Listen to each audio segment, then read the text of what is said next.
એ વખતે એવું કીધું કે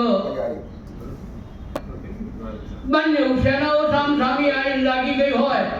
અને એ વખતે જ્યારે એમ થતું હોય કે પર્યાપ્તમ તદસ્માકં બલમ ભીષ્માભિરક્ષિતમ પર્યાપ્તમ નિતિમેતેષાં બલમ ભીમાભિરક્ષિતમ બંને સેનાઓ સામસામી આવીને ઊભી હોય અને મારો જે બ્રહ્માંડ ગાજતું હોય અને એ વખતે કદાચ ઢોલ ઊંઘિયો વાગતો હોય અને કદાચ કોઈ આવી રીતે રચના કરતો હોય એની કલમ ઉઠતી હોય અને કોઈ ચારણ